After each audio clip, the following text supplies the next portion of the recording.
Hello and welcome back to Logan Sounds Off. If you were like me, you probably would have been very excited the day this album was coming out, and it was funny. This came out the day I was starting secondary school, which was perfect for me. It was ideal. In fact, that I had to go to school when I could have been listening to it. But I managed to. Before 7:30, I had listened to the entirety of Fontaines D.C. Romance because I'm a super fan, I am dedicated.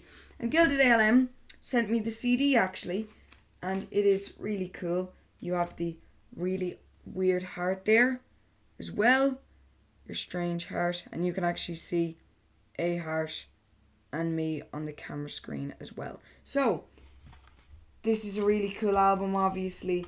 This is a cool little package, actually. You've got, obviously, your Strange as Hell album cover. It still terrifies me. And I'm just messing. This is just information that Gilded ALM put on. Thank you, guys. This kind of cool gatefold.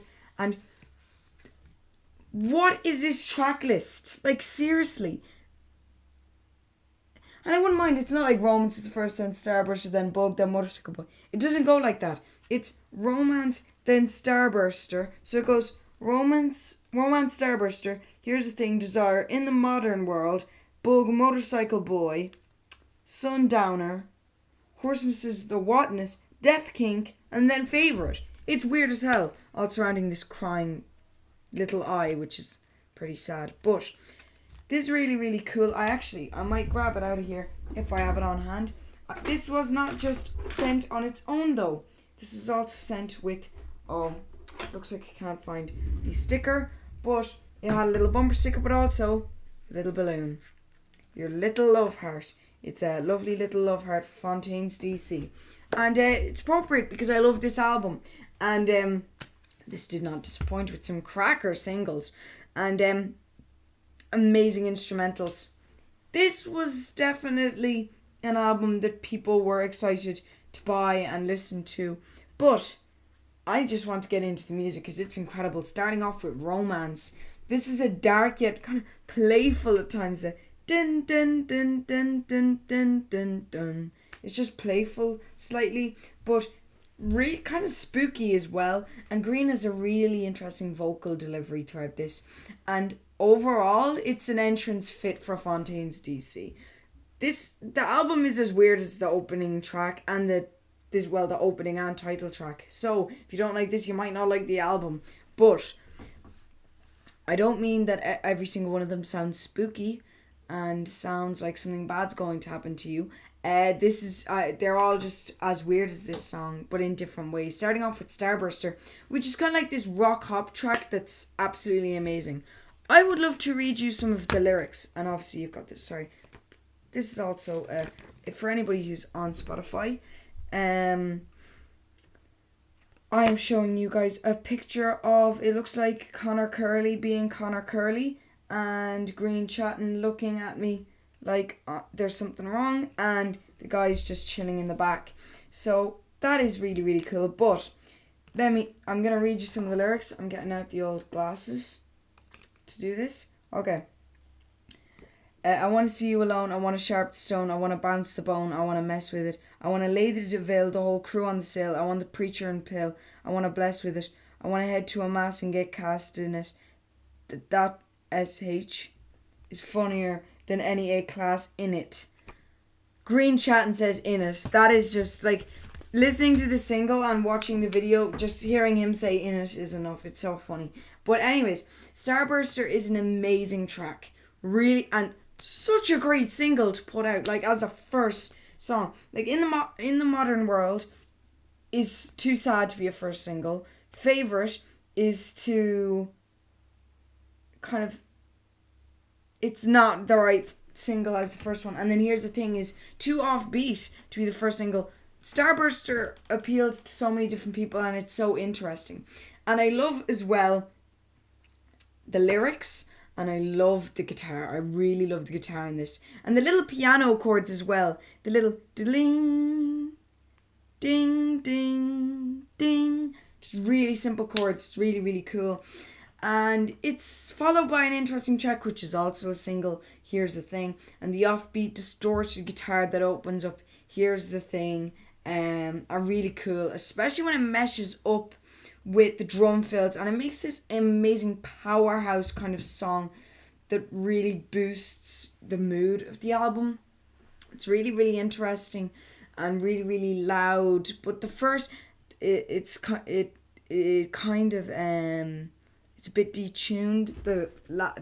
About the third note that he plays, when he's bending it, he bends it way too far. So it's kind of funny. It's like whoa, whoa. It's really, really cool. But you should listen to Here's the Thing. It's an amazing single and an amazing album. Amazing song. A standalone. It's very good. And then you got Desire, and this is a more low-key dark track. Green is an amazing vocalist on this particular song. And the different tones that you find on Desire stand out and make the song really special. And for me, because obviously you've got your really bad track list on the back here. If anybody has a CD, you know what I mean. And you are also suffering with me. But when you're looking at the track list, if you can make it out, it's cool. It's cool, but it's just rubbish to read. When you're looking through the track list, Romance was the first one that was a non-single. This is the next one. So Romance was kind of going to be an opener, you could tell. Whereas Desire is a proper track. It's weird. But then you move on to In the Modern World, which is really sad. Surprisingly sad. Actually, do you know what? I never mentioned the videos for some of these, because the video I need to touch on for In the Modern World. But I'm going to I'll get back to the videos after this, because they're a whole different kettle of fish. This is a really sad track with some melancholy lyrics.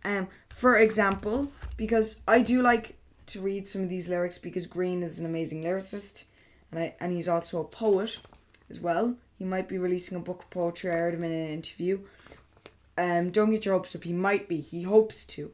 And as well, I believe he published some works with Fontaines D.C, I believe called Vroom Vroom or something like that. You can find it on Wikipedia as well. And I don't believe you can buy it though anymore, which is sad.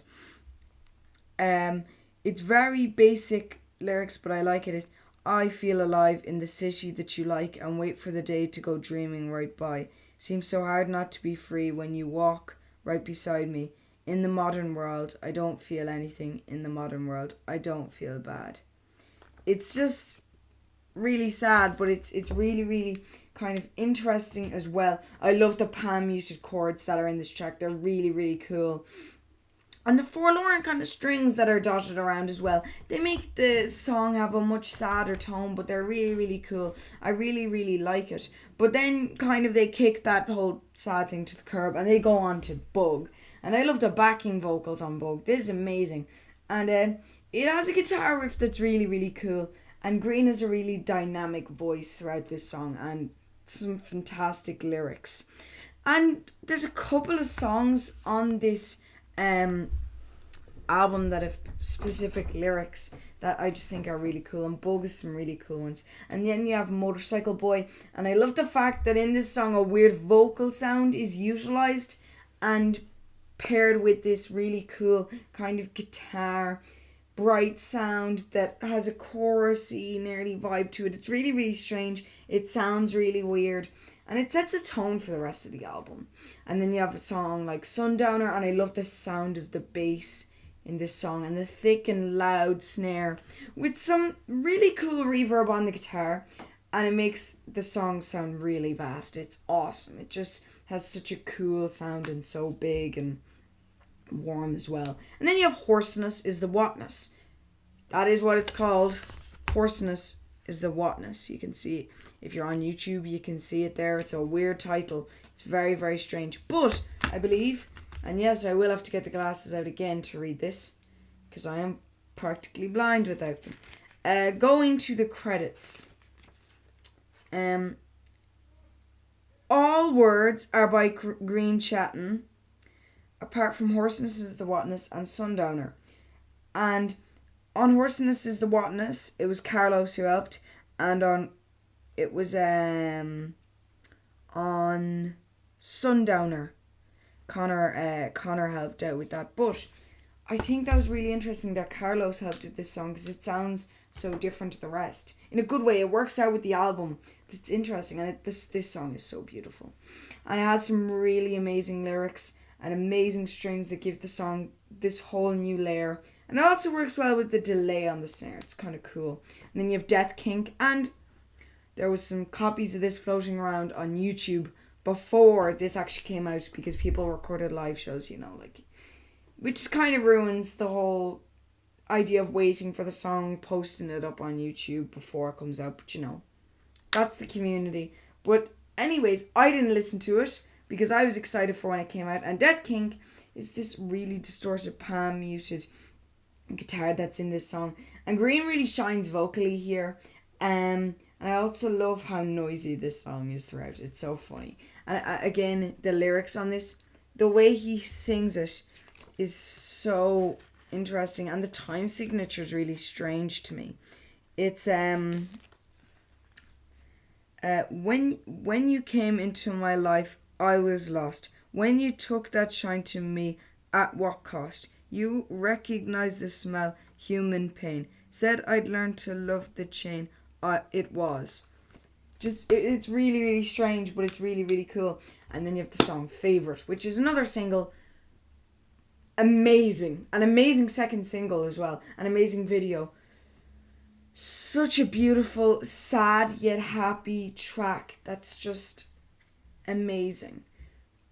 Amazing. And it's so cool to hear Green chatting about this album. Green chatting, get it? Boom.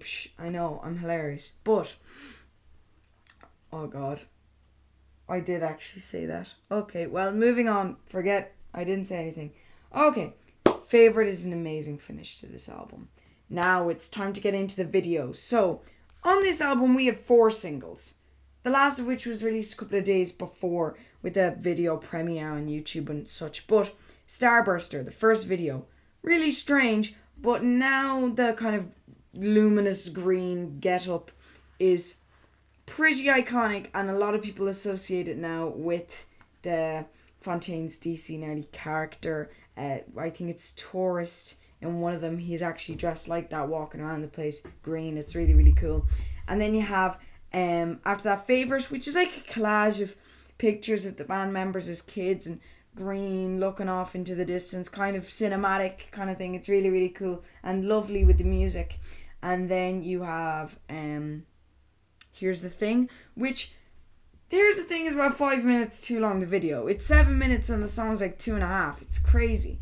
And it's a bit all over the place. It's a bit clippy, but it's good, the video. It's really strange. It's a bit weird. And same with In the Modern World. In the Modern World, that video is really wacky. That's a really strange video. They have weird videos, but look, check them out. They're good. But overall, this album, now where I'm thinking about it all, listening to, because this is the first album where I've been listening to all the singles once it's been coming out, watching all the videos, listening to the album once it came out, the day it came out, and being sent it by Gilded ALM. And by the way, if you want to see some more stuff that I got from Gilded ALM, down below. But such a sound thing to do, guys sending me this. And also, I wish I could show the bumper sticker. I don't have it here though, sorry. I do have it, I never lost it, because I love that. But also this lovely balloon. That was really nice to get in the post. But I'd hope to pick it up on vinyl. It's a good album. And I've come to love it more than I did the first time I listened to it for some reason. But overall, this album is a solid 5 stars. It deserves all the praise it gets. It's an incredible piece of artwork. That is my review of the beautiful album Romance by Fontaines D.C. Their 4th album now. Their 4th album already. And I remember listening to their singles when they just came out with my dad. And now I'm listening to them now 5 years. 5 years since Doggerel. I've done a review of Doggerel, which you can check out down below. Skin to Feel was incredible. A Hero's Death was such a great album as well. I actually haven't heard the full of that, but from what I've heard, it's really, really good. They've come such a long way, and they're an incredible band, and I can't wait to see where they go next. So for now, Fontaines D.C. have retired from their creative enterprise regarding releasing studio releases. Oh, but don't worry, they'll be back, and I can't wait to see them when they are. Hopefully you enjoyed this review, and please, if you're on YouTube, leave a like and subscribe, and comment as well, and share. It takes 5 minutes, and it helps so much you wouldn't believe. Thank you so much and have a great day. Bye bye.